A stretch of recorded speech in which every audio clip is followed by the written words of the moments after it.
दरवाजा के गेट में तेरा बाबा के नाम या तेरा दोनों दादी के नाम ये दुनिया में जन्म दे वाला परम पिता परमेश्वर बाप है, वो दरवाजा के गेट के बोर्ड में लिखल है बोर्ड में देखे छे हमरा बाबा के नाम राजा सोना सिंह है, बड़की दादी के नाम कमलावती है, वो छोट के नाम सती कुलमंती है। आगे हमारा जन्म दे वाला हमार बाप वो का नाम है श्री सुंदर। लेकिन मास्टर भैया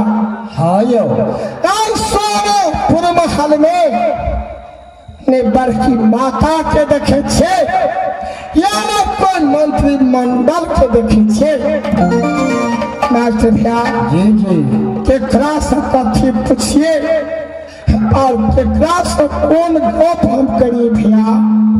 रंजित कुमार हाँ राजा महाराजा मंत्री मंडल के दरबार है ने यो, लेकिन वो जज कहत रही छे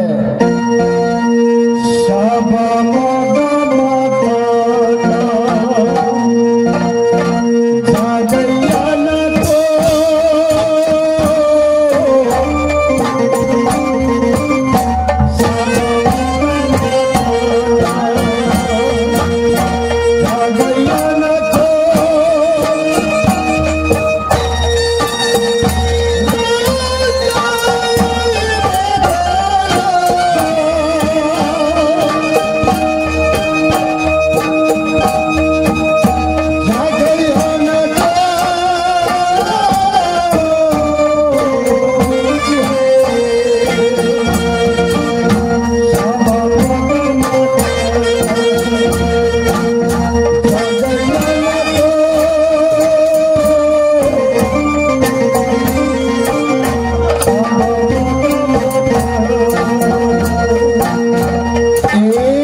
सुबह होने वाला है, अब जागने का समय आ गया। लेकिन मास्टर भैया आयो आज दरवाजा के गेट पर आने एक चीज पर हमारा नजर पड़ गए। आने बहुत सुंदर ताल लगा कर राखल है मास्टर भैया। जी जी। आने जिसका नाम है शक्ति रूपमंथी, उसका कर्ता भी सतवर्ती है थे मास्टर भैया। जी जी। आने हमार बरसी माता आत्मा में बुझ गए कि हमार सातवा बेटा और केवल उर्सा रंजीत कुमार आग रहा है।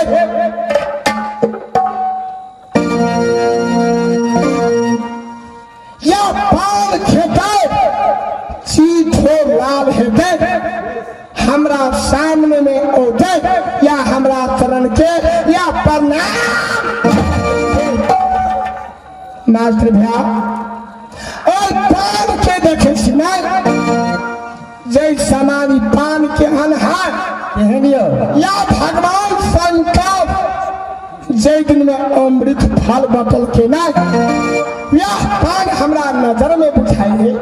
ओहो सर्वे से रंजीत कुमार, ये पान जो लगा कर को गेट में रखा गया है, इस पान में और कुछ राज होगा बाबू। नहीं मास्टर भैया, हमार मन है 12 बरस से पान खाए से, लेकिन यहाँ पान कहियो न खेलना चाहिए। भगवान विष्णु माँ लक्ष्मी से कहे थे, प्रश्न किया है लक्ष्मी देवी,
नहीं हो अखनो समझ जा माली, अखन को समझ जाओ नहीं खाओ पान।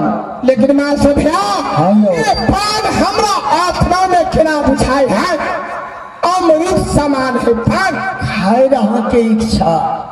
लेकिन मां सभ्या जी अब हमर बरसी माता सतबाती है, पान लगा कर रास्ते में है, पान खा ले छे हम जी और ठो लाल है दे जाकर बरसी माता के प्रणाम करबे। धन्य हो अब साखी मला अब बोली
लेकिन सोनापुर महल में ने कोई मंत्री भैया के देखे से ने बड़की माता मंत्री के देखे से केकरा से कथी पूछिए और केकरा से कौन जवाब के सवाल हम करिए।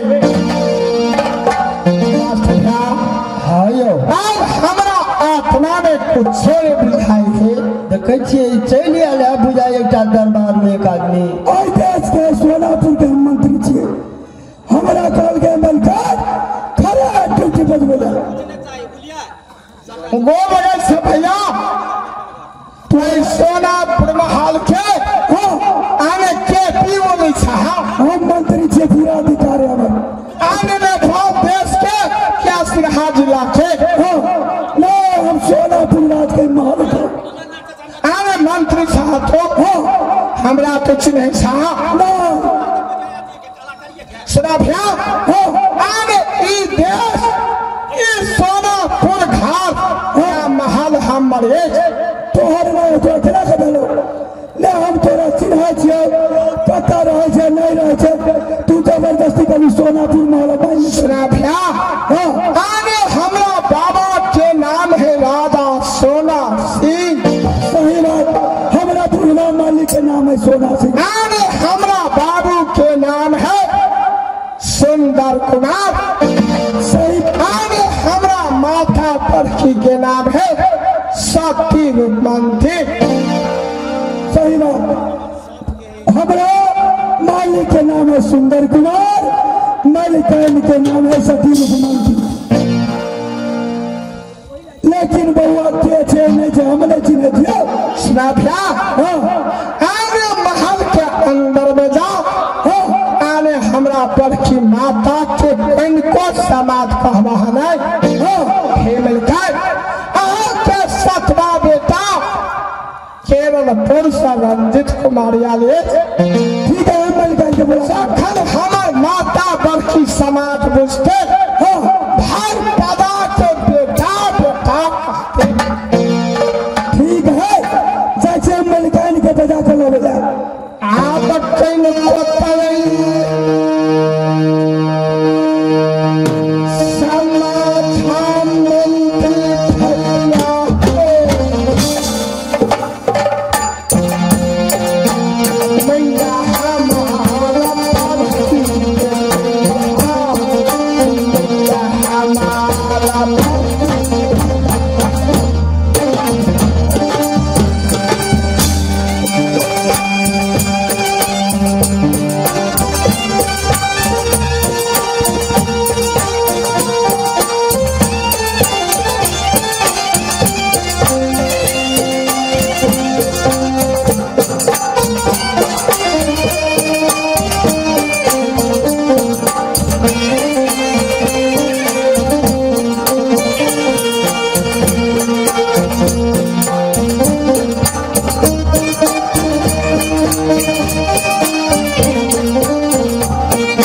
साइड हो आए हो हाँ या कोई दर पीबा छहा हम दारू लेते थे पे चुनाव आदमी छिए कि चोर चाहा था नहीं हम मंत्री छी दरबार के मास्टर भैया ये कराए सेक्शन ना कभी आके मिल लिया जरा उठा के ना इन हाल नीचा है ना हमरा ये जगह सोनापुर में कथी गई जा ऐसे ना जे भाई हाँ। तो नमस्कार मंत्री साहब कहते तोरा हाँ ये ना बोला तू तो इधर के लिए नाम कर दे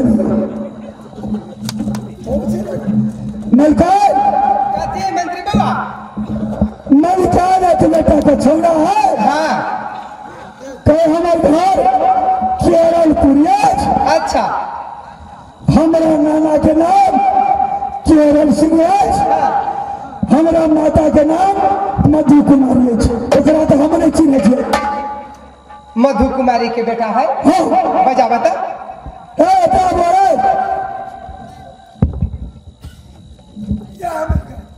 ते बउआ आने मंत्री भैया आने हमार बस की माता यहाँ पर की मलका अब गो बाबा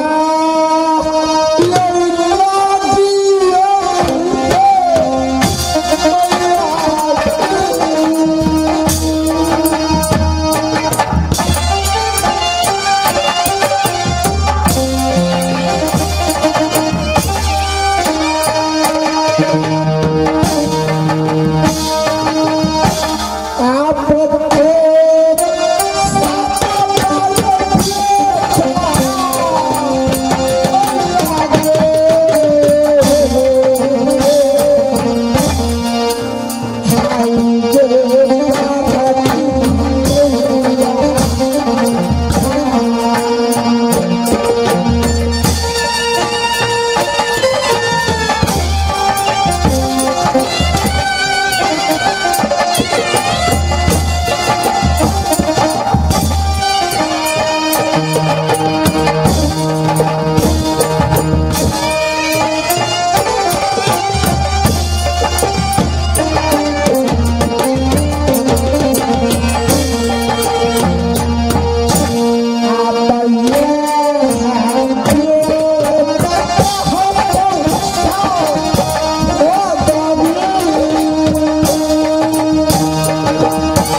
कुमारी के बेटा छे। हाँ माता। तो तोरा देखल छलो सोनापुर? हे माता, हाँ आगे पूछते पूछते चल लिया हम। पूछते पूछते चले लिया। हाँ बड़ सुंदर बेटा। अतेक दिन सोनापुर में एकटा बेटा राजकुमार छलैया, आब आई से हमरा दूटा बेटा भ गेलैया। बहुते नीक गप। मंत्री बउआ, नरिया छियै यहाँ? अहाँ नरिया नहीं छियै तो केना के बजै छियै हुआ जका? हाँ, हम ई चीज पूछा चाहे छी यहाँ के, आई जे हम कोनो चीज धेने छलियै से देखलियै या नहीं देखलियै या? बड़ भारी बात। आई जब पान छलियै या हम रखने,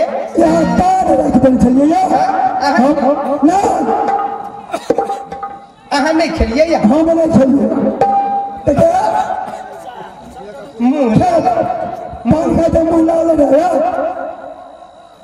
तो बउआ राजकुमार ने खा गेलै पान, बजबियो तो रे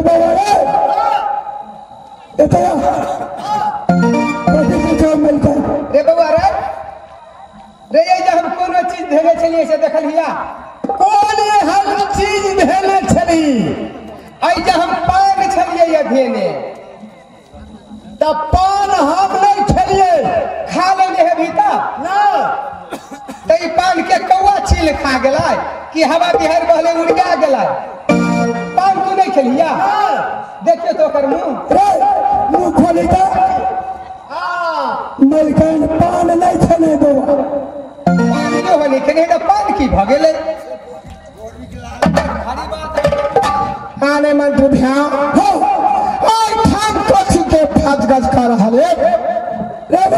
हाँ हमारे मलकन पान रखन चले पान। हाँ आने दुकान क्यों चले? पान राखी देना चले जाओ। हाँ यहाँ पूछे मंत्री वो यहाँ चले जाओ कि बउआ राजकुमार खेल गया, वो है बात हमरा पूछ रहा है। सुना भैया, ये पान और हैया फलवा ही पदमपुर लक्ष्मीपुर गांव के कोई नहीं खेलते। ये कोई चोर बदमाश खेलते, ये पान हम खेलिए। तू खा लेलिए? हाँ बेटा रे तू पान खा लेलिए रा? हाँ माता। बड़ भारी बात।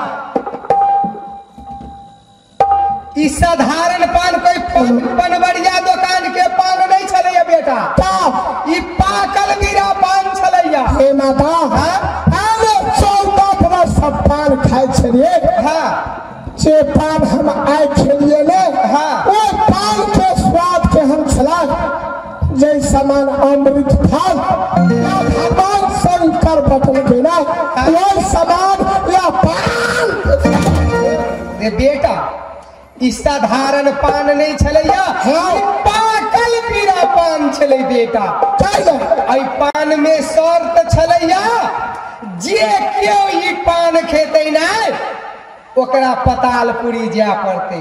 केला माता पतालपुरी एहि दुआरे जाय पड़तै, पतालपुरी के राजा है सुरसा दैत्य। हाँ ओकरा बेटी के नाम है सती केसिया, ओकरा जूरा में है बंकनी के फूल बेटा। उ फूल लाव पड़ते पतालपुरी से सोनापुर में।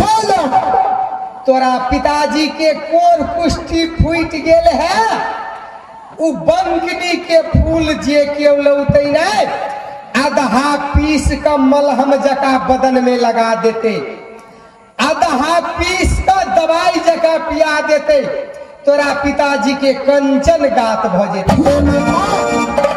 आने पान खिला सा आने हमरा बाबू के या पर ही कुछ ठीक भ जेते।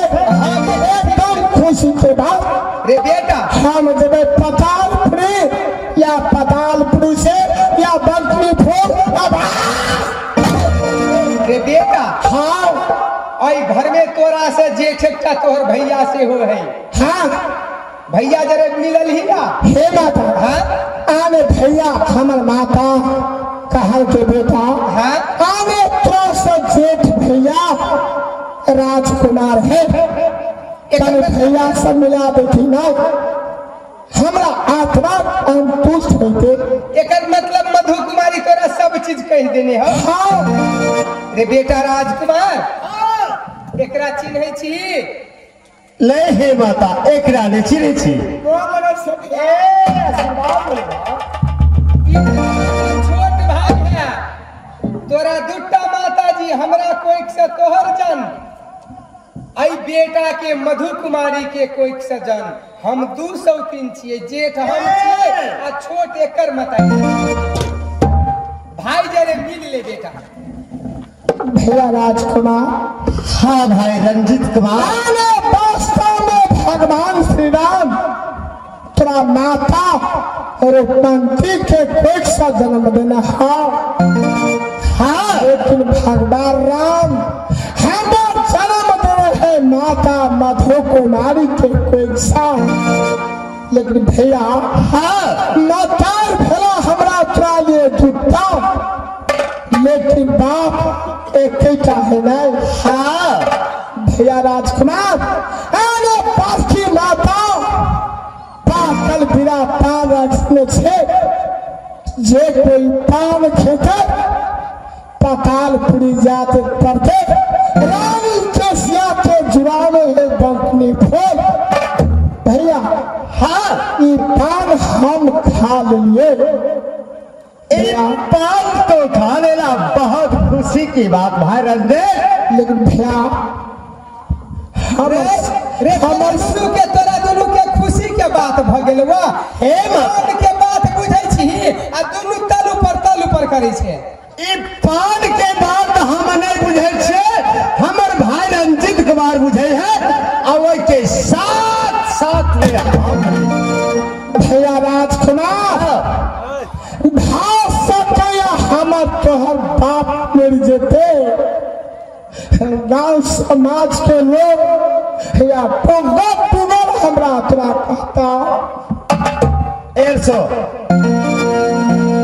जहिना जोरा छेलै हो बाबू सा राम लक्ष्मण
प्रणाम करो और ठाम से दोनों भाई या पठार तो चिंता नहीं करो, एक थारी में दोनों भाई खेबे, एक बिछान पर सुतबे।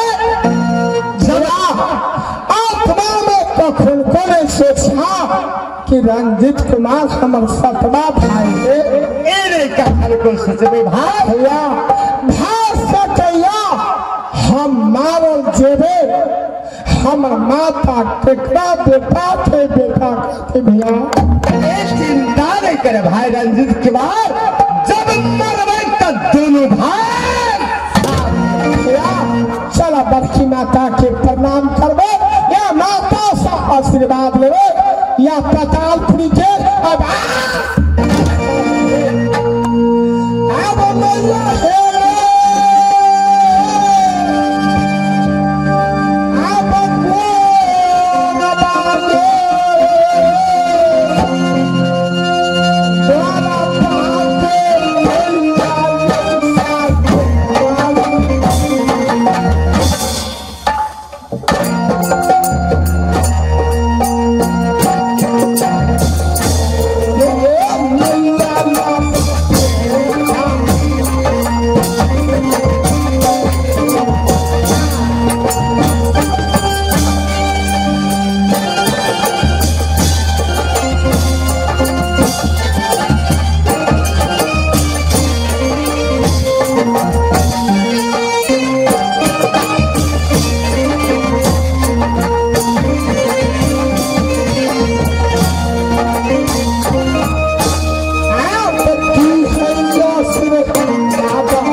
पतालपुरी जाके ले।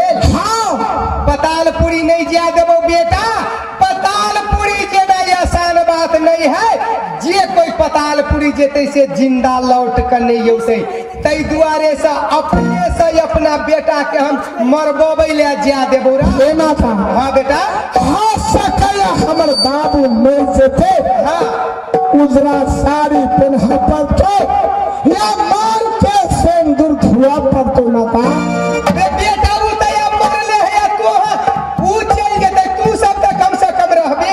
हे माता हाँ बेटा, हम जेबे पतालपुरी पिता के चलते मिल जेबे और हनुमान नगर नवहिया के लोग रंजित कुमार के नहीं कहते या कोई भट्टी में जाकर दारू पी कर मिल गई या तू कतबो कहबे त तोरा हम जा देबो।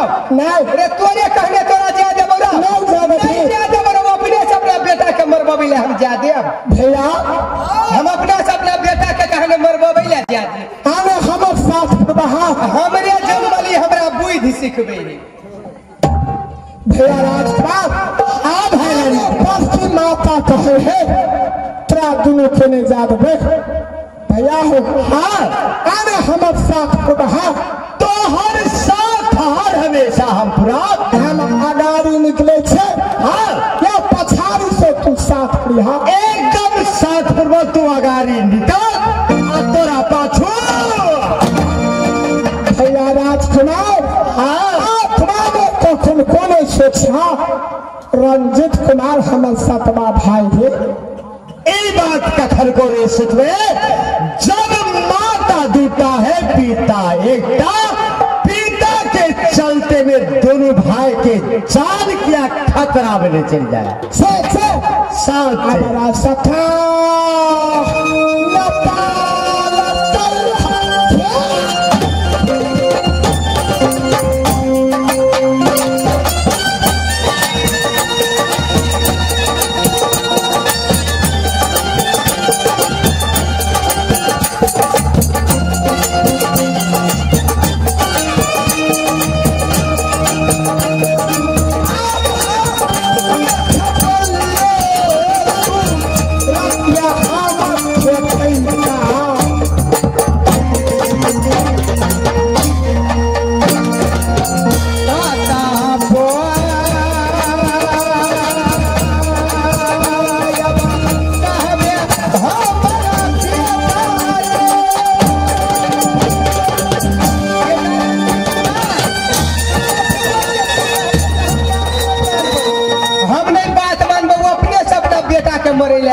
हम कौन माय बाप एहन हेतै जे कहते जो बेटा मरि के आगा ये हम लाश देखब अपना घर में।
गिरहत के यदि बैल जे दू कान्ही के भ जाए आ बुधियार गिरहत जे रहे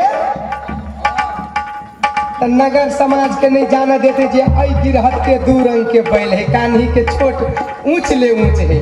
तई दुआरे जे भजगर गिरहत है नहीं से अपना जुइत में नहीं कहीं आवा सकले तो ओकरो जुइत में मिला के जे है से खेत जीतिए लेते। बामा दहिना खादे मिलता है, बामा दहिना करे पड़े चाहे दहिने बामा करे पड़े।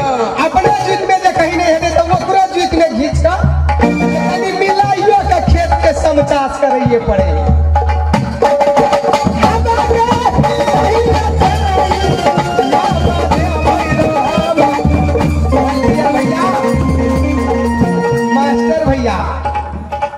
है हमारे सतवा बेटा मधु कुमारी के हम ऊपर का मन से कहे छिए ओकरा जे तोरा नहीं जा देबो, लेकिन भीतरी मन में है ये दुश्मन कखनी चल जा जे भन्ने मर जेते। जखिन के दू भाई भ जेते राज में तो आधा का फटवारा पड़ जेते तो अधे राजपाट लखने हमर बेटा रहता है, आखिरी तो समुच्चा राज भोगे है। तई द्वारे मन कहे जे कखनी चल जा एकरा तो ऊपर का मन से कहे छे बेटा नहीं जा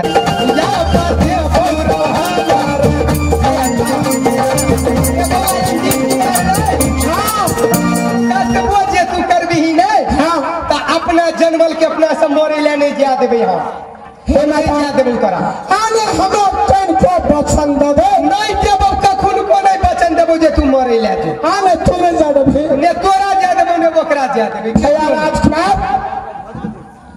हम समय भैया और आने बच्ची माता ने हमरा जागला चाहे ने तोरा भाई ने निकबार हाँ एकेटा उपाय ये है तो आगा भके निकाल पछा से तो और साथ पूरा भैया राजकुमार, लेकिन दगबाजी तो नहीं करवा। हम तोरे से की दगबाजी करब पिता, चलते हुए दोनों भाई जब तक पिता के कंचन बदन नहीं मिलता तब तक करे। भैया कखन को आत्मा में नहीं सोचा था कि हमार छोटका भाई और सतवा भाई रंजित कुमार घर को समझा सतवा भाई, जब पिता एक माता दो तो एक के भी आपको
बंकुर भैया तू 1 मिनट आवता आई छोड़ा के कहता कनी तोरा बुते बात मानते ही एता बता कनी एताब न कनी तू एता बता आवे जा हमरा लखनी रे छोड़ा हां हमर बात रे बुझबी त तोरा चखिया लबै छी हां हां यावा भैया कनी आवे हम रे बात ऊपर हल लिखल है मलका ऊपर हल लिखल है वो बंकुर भैया के बात ही छोड़ा मान तू समझुरिया है ना तू समझुरिया है सब दिन एक जगह हंसै खेलै बजे ही क्या बात आदमी गल किया हां हां आपको जूझ रे पकड़े हे हमरा त कखन को के केना बुझाइत रहे केना बुझाय रे केना सुई जो लकम होय वाला काम में कोदाई के कुरहित लगवा लगे जब हेतर सुइया लगत में कोदाई भिड़ा देते मास्टर साहब आयो एक से ज्ञानी मारे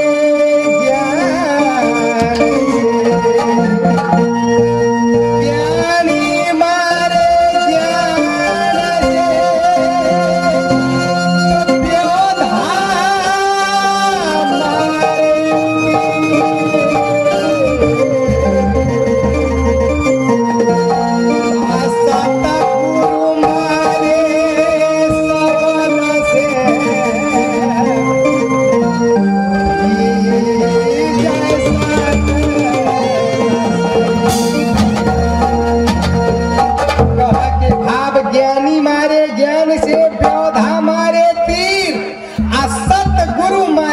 शब्द से त भीजे सकल शरीर कनिको नहीं ऊँच ले ऊँच के बात जेना क्यों बुझै जाय है सुइया लक जे काज हेतै तै में कुरहरि कोदारि तरा तर चलावा लगे जाय रे बेटा कतबो तू करबे त तोरा नहीं जा देबे उ गेलै से गेलै तोरा जोर हम बंकुर भैया जरे क दै छियौ बंकुर भैया जरे खेलिहे धुपिहे हां तो तू छोड़ा जरे नहीं जो तोरा जाही के हो त बंकुर भैया के जोर क दै ओकरे जोरे जेबो आ ओकरा भाई रंजित कुमार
राम रावण के जे युद्ध भेला छोटकन भैया राम रावण के जे युद्ध अही के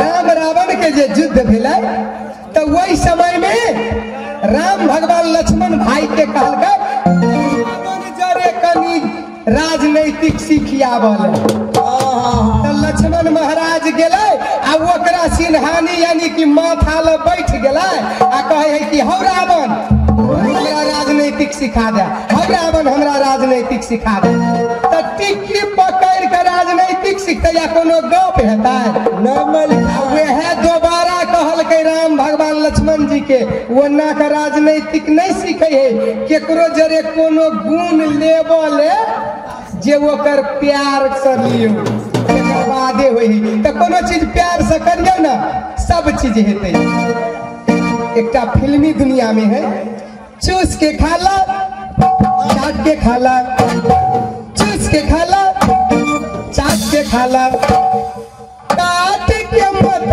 तू खइहा प्यार से सब कुछ ले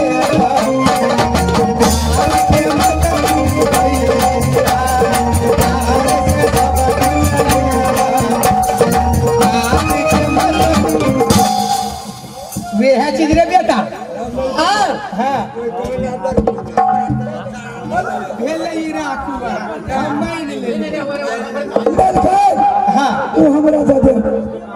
चल के नहीं है तो चला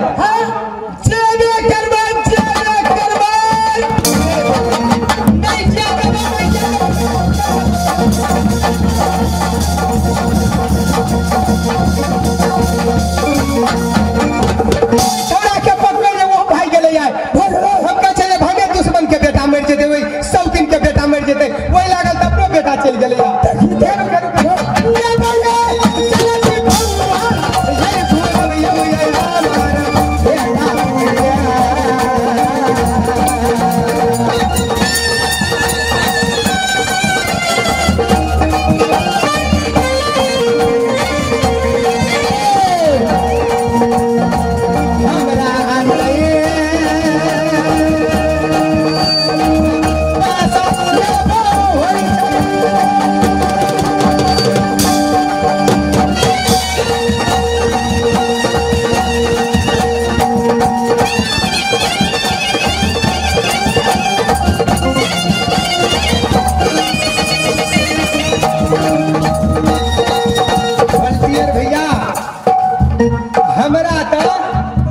अपन मन में बहुते नचबास लागल है, बहुते नचबास लागल है, लेकिन ए गांव के लोग तो हमरा नाचिए नहीं दे, तो नचबे केना का आए।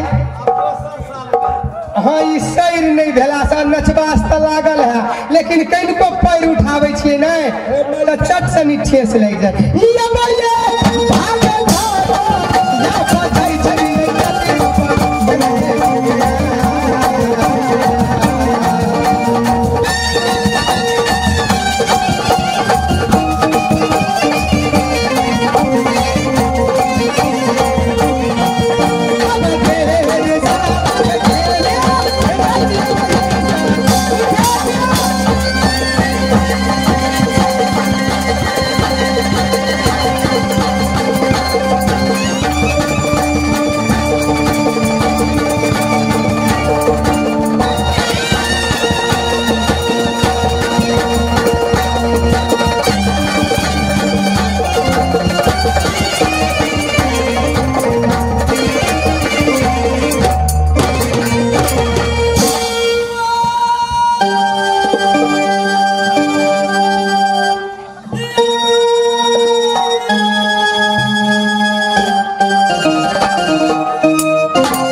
हमर बेटा गेले सोनापुर, कहली हे बेटा पिताजी के एक लोटा पानी दिया, एक हाथ सेवा करिया जा, मगर अखन तक कोनो खबर नहीं बुझलिए या।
हे माता आने हमारा साथ में आने हमर भैया राजकुमार है। बेटा लेकिन हे माता बोला ना, यात्रा से बच्चा लखा अब हर घंटा के ओर लख गल छिए। बेटा लेकिन हे माता आने तू कहल ही सोना पुरजो आने हम श्राप दर्द में छे तोरा बाबू के गोरही कुश्ती फूट गए। लेकिन हे माता हे माता आने बड़की माता आने बड़की माता पाकल बीड़ा पार रख देने छले दरवाजा के गेट पर जे कोई पान खेते पतालपुरी जा पड़ते राजा सुरसा देव के बेटी रानी केसिया है ओकरा जुड़ा में है बंकनी भोग वो फूल तोड़ खलौटे आधा पीस का हमरा बाबू के पिया देते, आधा अपने बदन में लगा देते। हे माँ हमरा बाबू के कोढ़ी गोष्ठी ठीक भ जेते, लेकिन हे माता सुना हम पान हम खा गए माता। रे बेटा दीदी रूपमंती वह चाहे चले कि ओकर बेटा मर जाए आ हमर बेटा बच जाए, मगर भगवान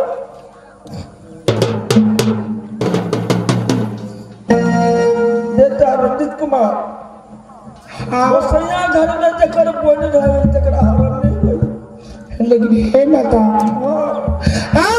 जो दिन से जे भगवान या बेईमान तोरा कोई सा हमरा जन्म दिल वही भगवान के हमरा सन बेटा पापी के जन्म देना माता बेकार। हे माता जे दिन में तोरा कोई सा हम जन्म लिए या कोई दवाई के दुकान में बेईमान में या मेरा सिर मोड़े वाला एक लुका तो ठीक बोझे चिंता नहीं करा, अपना गंतव्य चाहल कई पागल बिरा पान ध देवे पतालपुरी में सुरसा देखे ओकरा द्वार पर 80 मन के चक्र द्वार के सामने जाए तो हमेशा सुरसा देख खींच ले। रे बेटा मता बेटा चीज बुझले माता पिता के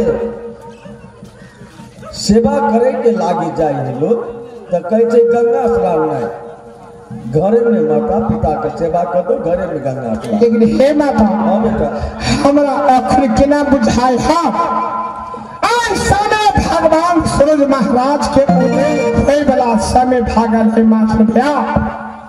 बउआ अरे हमरा सन पापी आ भागल बेटा के हे भगवान के कोई मतार के कोई सा नहीं जन्म देते और बेकार बेटा सुना तू बेसी चिंता नहीं कर, हम ये बता दे से रूप रेखा तो पूजा कुछ नहीं होते, रोइया भगर नहीं होते बेटा। आप कहूँ मारला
जे ढंग से हम बतबै छे वही ढंग से तू पतालपुरी जेबा यहाँ भगन नहीं हेते तोरा पिताजी के दुख हरण भइते हे माता हाँ बोला आगे केवल कहावा जानबाज का या पतालपुरी सा औठे हे बेटा बता दे माता। हे बेटा तू दोनों भाई जोगी के रूप धारण धारा जोगी बन का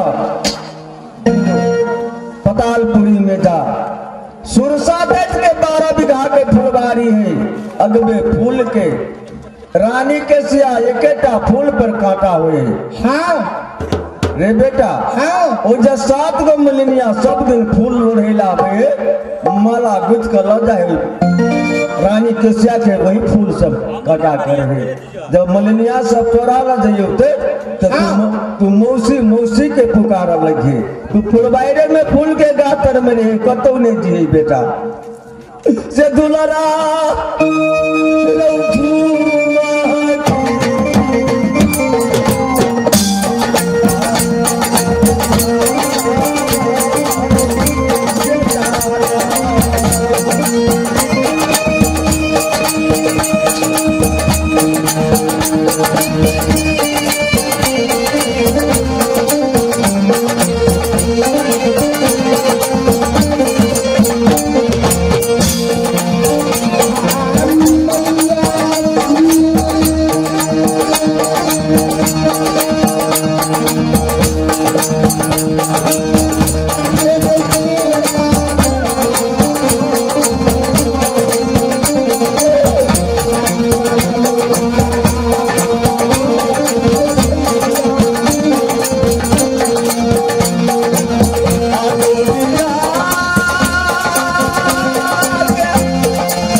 बेटा पतालपुरी में जाए तेरा दोनों भाई थे जोगी बना लेकिन भैया भाई रंजित कुमार, बहुत सुंदर की बात है, लेकिन भैया आने भात छोड़िया से छोड़िया, हमर साथ नहीं छोड़िया। भाई रंजित कुमार, हाँ हर हमेशा तोरा वो चिंता में कैला रही। भैया भात सकैया हम मारल जेबे, हमरा मतार के सेवा करते भैया। चिंता नहीं करे भाई, तोहर माता जी है और तोरा से बेर के हो हमारे माता जी है। सुना भैया, जब आठ ठाम सौ या पतालपुरी के रास्ता में जेबे, खाना खेबे दोनों भाई एक थारी में। जब हमरा तो आँख में नींद लग जेबे, एक बिस्तरा पर सुतबे भैया। हमरा से पहले तोरा कहूँ नींद जे फिट जता, हमरा लगा दी है भैया। अब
पतालपुरी से बेटा रंजित कुमार के जान बैच का आपस होते। अरे बेटा, पहले कह देवी तोरा माता पिता के जे कोई सेवा करते का रोइया बदल कतो आदम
के जन्म और राजा सुरसादेव के जे कोई बाहिनोर देव ओकरे से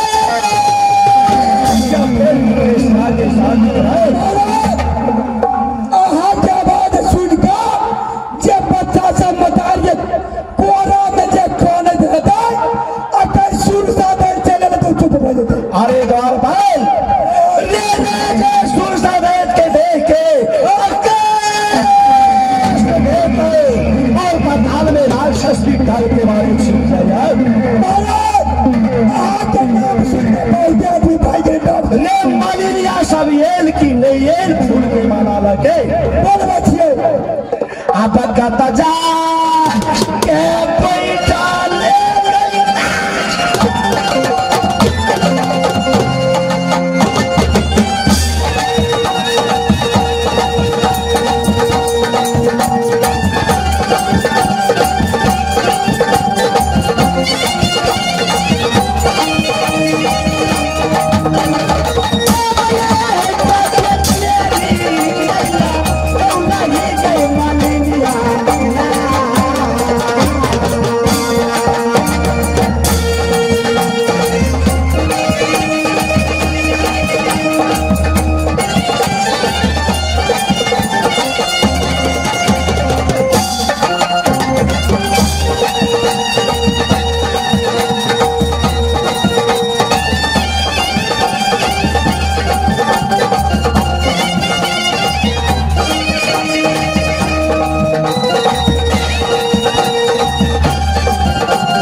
कहारा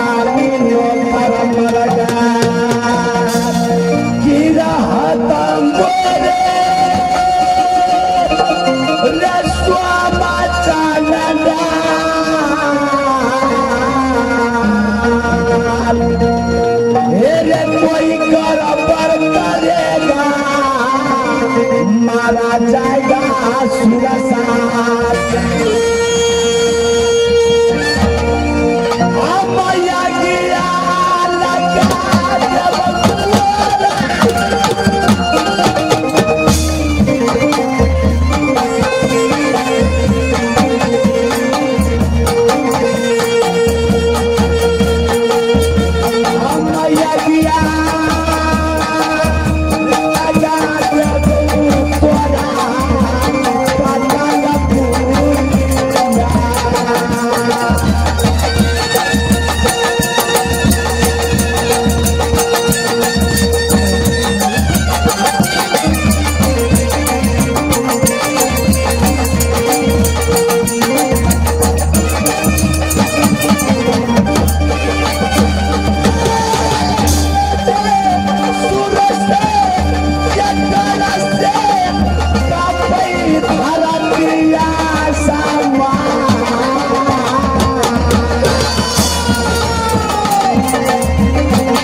देख लिया ऐसे तोरा चारू पाछू बहन के काम भेल कि के राष्ट्र चौबतिया में बैठ रही है या पूर्व के मुसाफिर पश्चिम में जाती है और पश्चिम के मुसाफिर पूर्व में और उत्तर के मुसाफिर दक्षिण में और दक्षिण के मुसाफिर उत्तर में सबके रास्ता रोक के रास्ता चौबतिया में रखिए। ठीक है रास्ता भ जते हमारे बुके हाँ भ जते ले जा रहा छी हम आधार सुन तू चारों पांचों बहन जो और टाइम पर माला से हो हाजिर करिए। ठीक है अरे द्वार भाई तू जल्दी से काटा के लगा भाई और बेटी कैसे आए ये फूल के ऊपर में काटा करिहा रे नहीं पढ़ा चाहिए ने घट चाहिए यदि घट जे तो तुहर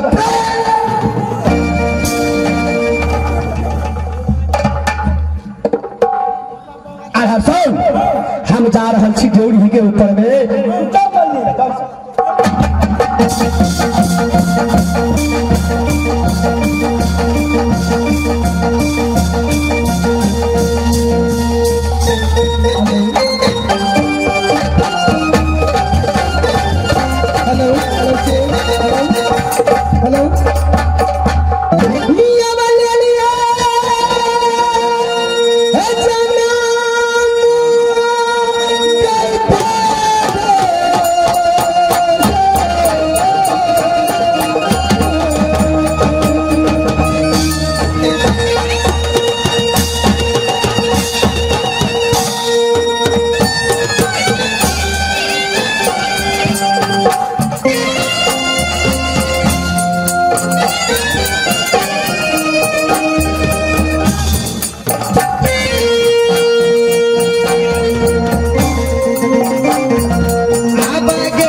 सुरसा दैत जय दिन में मैं कोई पैदा ले लिए पतालपुरी में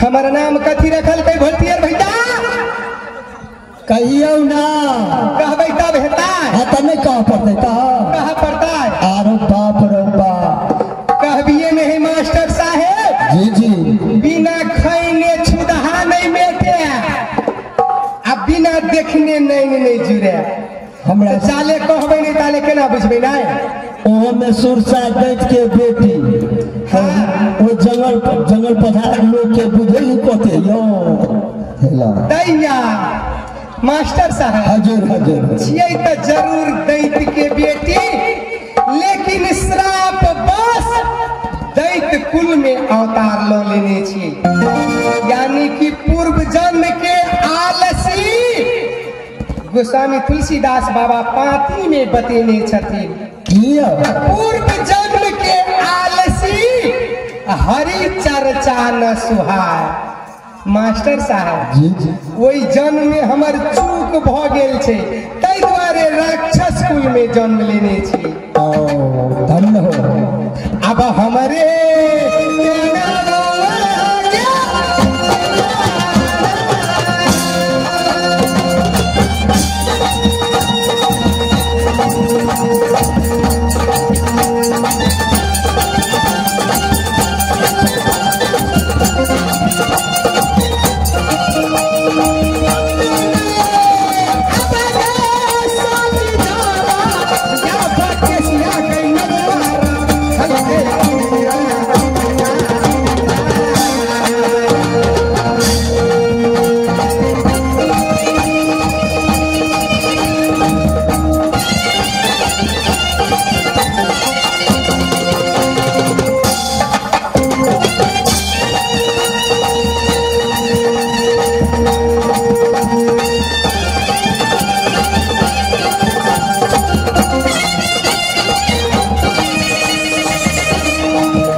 केसिया के रोल देख का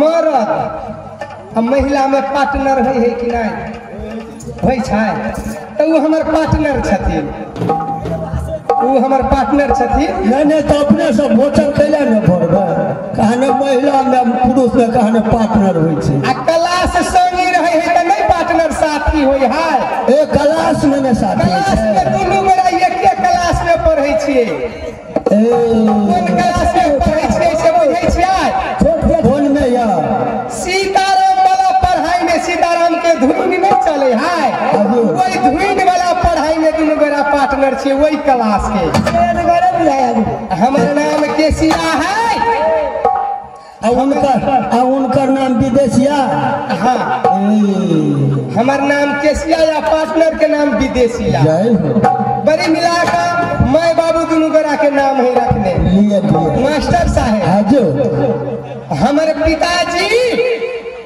प्राण के नहीं जे क्यों सुरसा दैत के बाही के मुर देते ये ना कनाई तेकरा साथे बेटी के केसिया के बियाह करबे आ यदि जे नहीं मोर सकै कोई तो हम ओहने रह जेबै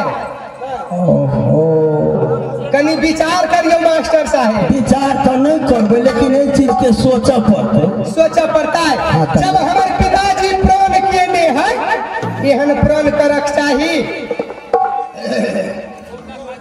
जय समय में सीता महारानी के स्वयंवर भेला जनकपुर में वही समय में जनक महाराज प्राण केने रहथिन जे शिव धनुष के तोड़ देता वकरा समय बेटी सीता के विवाह करबे वह प्राण रखने छथिन हमार पिताजी जे हमार बाँह मोड़ देते तकरा संगे बेटी के सिया के बियाह करबे आ कहीं जे नहीं कोई बाँह मोड़ सके तो हम ओहने रह जेबै कुमारे जिंदगी भाई हेतै रहल बोलतिए रे भैया। मलकान गोल बाजार में दारू के दुकान खोल लेबै साहेब विचार तो बड़ सुंदर दिलिए नंदी बउआ यहाँ विचार। अच्छा एकटा चीज एहि विचार पर कनी दोसर विचार ध दै छी हम। राखू तऽ आरो विचार हमरा लग। हाँ एहि विचार पर जेना कहलिए दारू के दुकान खोल लेब, ई तो नहीं कहलिए जे सोन चांदी के दुकान खोल लेब, मिठाई के दुकान खोल लेब, बस्तर के दुकान खोल लेब, रेडीमेड दुकान खोल लेब, से तो नहीं कहलिए। लेकिन दारू के दुकान तो जवाने पर है मनुष्य। सुनू नंदी बउआ, हमरा अहाँ के घर में बाल बच्चा जे जन्म है ना, हमरा यहाँ के घर में जे बाल बच्चा जन्म है तो ओकरा सिरहानी में कथी दे है से बुझे छे छठियारा रात में।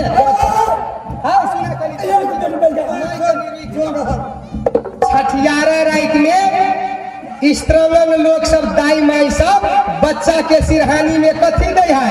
भसुआ, खुरपी, लोरही। हमरा यहाँ के समाज में, लेकिन कैस्त बाभन के समाज में जइयो, पहाड़ी के समाज में जइयो तो छठियार रात में सिरहानी में कथी रखे है? कॉपी पेन, ओहो में लाल। एहि दुआरे आ की कहत ओकर घर के लोग सब, बाबू डॉक्टर बन छ, बाबू इंजीनियर बन छ, बाबू पायलट बन छ। पहाड़ी समाज में हमरा यहाँ के कैस्ट बाभन में कहे है बउआ बड़ सुंदर छथी, बउआ इंजीनियर बनत, वकील बनत, डॉक्टर बनत। ई कैस्ट समाज ब्राह्मण समाज के भाषा छे। आ हमर यहाँ समाज में गाय एक लोरही बैलो कोई छीन लेते, गाय नहीं कुछ हेतै तो हसुआ खुरपी है कि नहीं, केकरो में नौकरी रह जेतै, घास भूसा कऽ अपन दिन गुजर चला लेते। तो जेहने संस्कार रहत तेहने ने बुद्धि रहत। वृद्ध भ गेल छी, अखनो होश करू। चेत के जोगिनिया चेत आ नहीं विश्वास हो तो उलट कर दे। पूर्व जन्म के पाप से हरि के चर्चा नहीं सोहेले जिंदगी। अखनो सोचू वृद्धा अवस्था भ गेलिए, बाल बच्चा के नीक संस्कार देबै, दारू फोल के संस्कार नहीं दियो।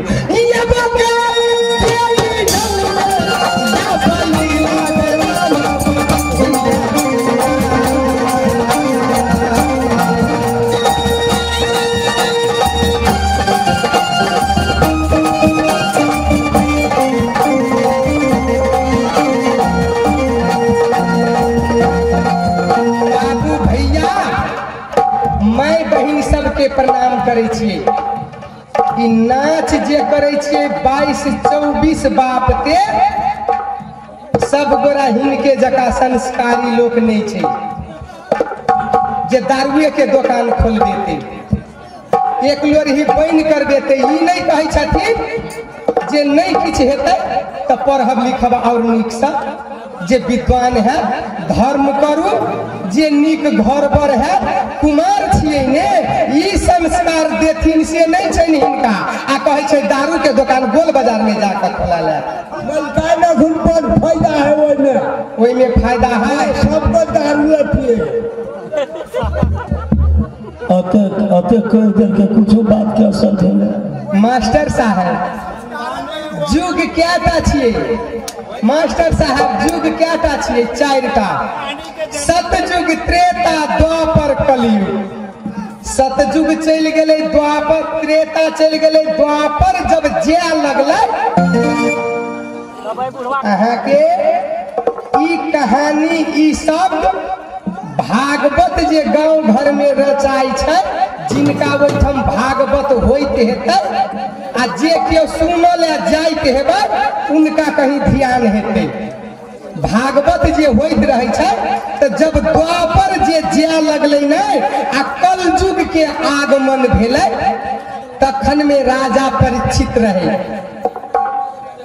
राजा सगर के कुल जे 1 लाख नाती 1.25 लाख पोता रहे राजा सगर, सूर्यवंशी छथिन। जब जे की जाय लगलै तखन में कलयुग महाराज के आगमन भ गेलै।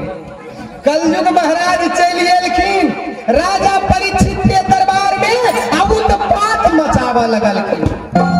बैल के दुख दैया, गाय के दुख दैया, मर्द के दुख दैया, स्त्रंगन के दुख दैया। कैला तो कलयुग ने छलखिन, जेना ई छथिन कलयुग। कतबो घोरि के पिया दियो तो अपन बहन, कलयुग ने छै त कलयुग अपन बहन छोड़तै।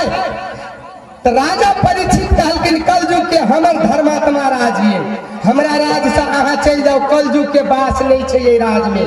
कहलकै सरकार जुग 4टा छै, 3टा चल गेलै, कलयुग बाकी छै। आब हम चल एलियै या तो हमरो कतौ स्थान दऽ दे दू। अहाँ तो राजा रजवाड़ा छी, कतौ स्थान दऽ दू हमरा, कोनो कोन में दऽ दू। राजा परीक्षित सोचलखिन आब चल आयल छै, धर्मात्मा ने रहथिन। उ सोचलखिन जब चल एलै शरण में तो ओकरा शरणागत देबऽ पड़तै। उ कहलखिन अच्छा लिए ठीक छै, जब अपने कहै छियै तो अपने के सबसे पहिन का बास मदिरा, जेकरा दारू कहलखिन, सबसे पहिन का बास दारू में भेल अहाँ के।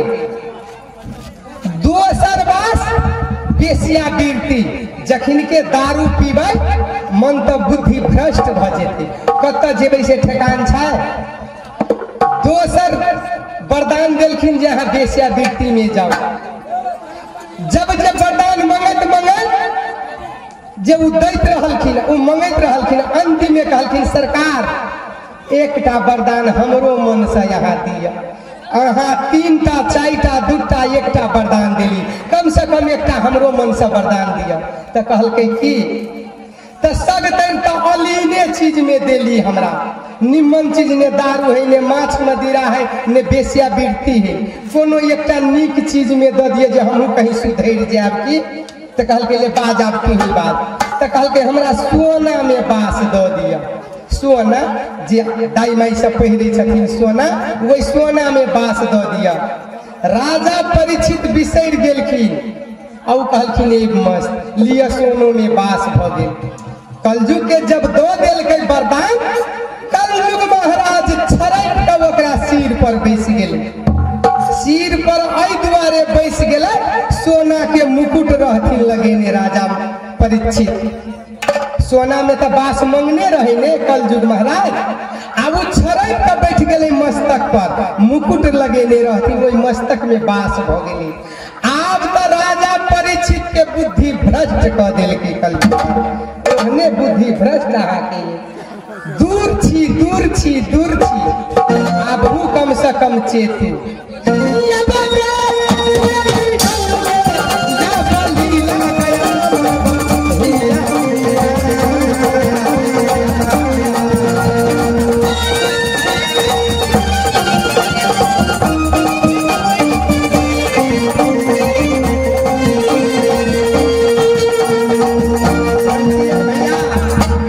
जब कोनो शब्द जे उचरै है तब बुझाइते नहीं रहे है जे कि घटे है, जेना और बढ़बे करे है। सब गाय में गौलोचन नहीं हुई है, सब बांस में वंश लोचन नहीं हुई है, सब हाथी में गजमुक्ता नहीं हुई है। स्याह छथिन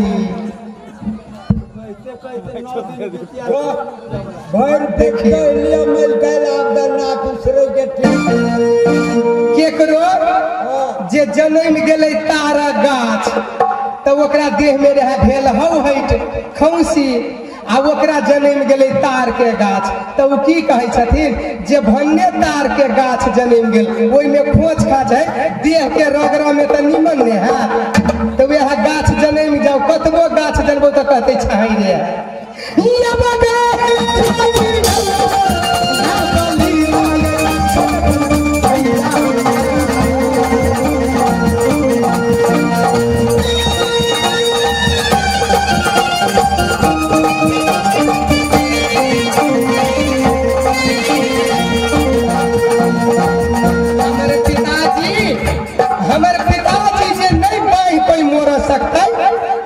तो हम कुमारे रह जेबे।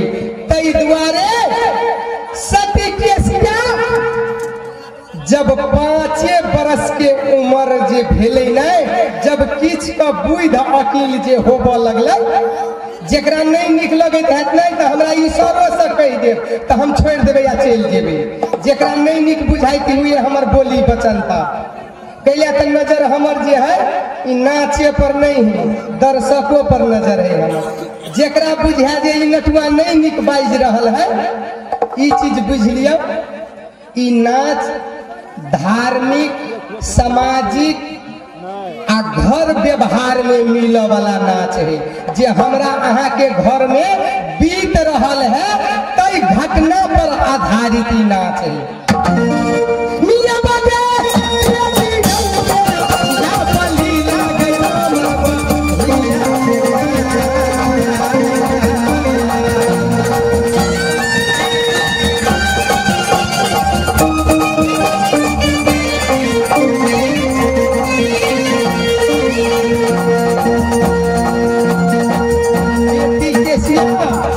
जब 5 बरस के भेलै नहीं, कनी कपुई धकील जे भेलै तो अपना मन में सोचलकै जब नमहर हेबै जवान हेबै तो कतौ ने कतौ तो हमर बियाह हेतै ने, भगवान सबके जोड़ा मिला कर रखे छथिन।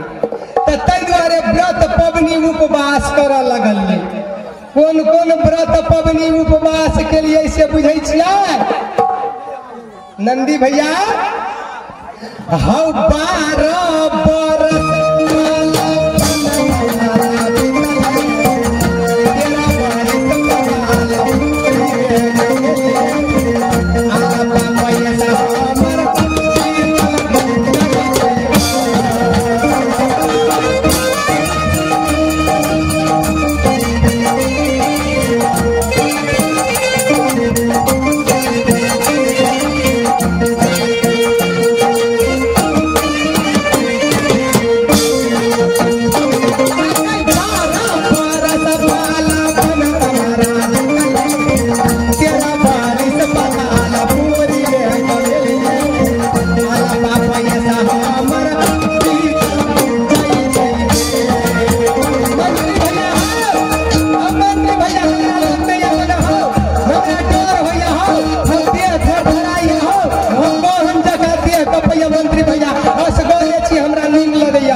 मंत्री भैया जब कहलिए वो पबनी तिहार से ये हमरा घर वाला नहीं मिलते नहीं तो कौन पबनी आरो के लिए से बुझे छहा हम मक्का गेलिए मक्के सर हाथी जोड़ के गौरा बोलिए तालपुरी बाबा गेलिए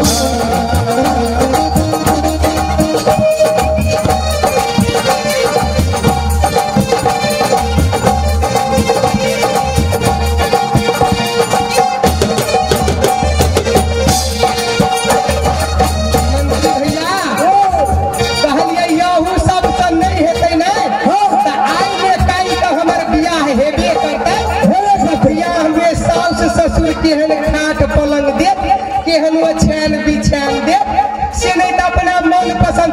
आई काल्हि बेटी नहीं कहे है माई के गई माई हम बॉक्स पलंग लेबो, 3 पीस दराज लेबो, मोटरसाइकिल लेबो, चढ़ के जेबे, नहीं कहे तेहने अपना मन पसंद पलंग बनबौलिए पतालपुरी में पिताजी माताजी के कई का। आहू पीछे दूरा बाबू के चोनर गछिया चोनर गाय हम फांसी बनेलिए, सारा छबा का चारू पौआ बनेलिए।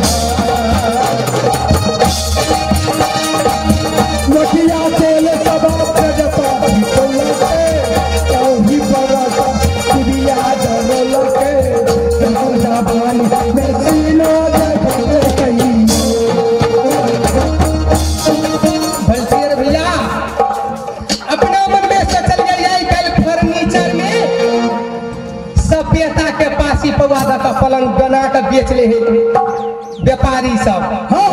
पिताजी के दरवाजा में चनन के गाछ रहे, वही चनन काट के पासी बनौलिए, सरल छबा का चारू पौआ बनेलिए, जे गम गमागम सरर के जे धूप आरती दै छियै कते गम कैत रहे है, वही द्वारे सरर के चारू पौआ बनेलिए जे बिना सेंटे तेल के गम कैत रहते। काचे सूता सब पलंग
संस्कारी है जे दारू कहल गया।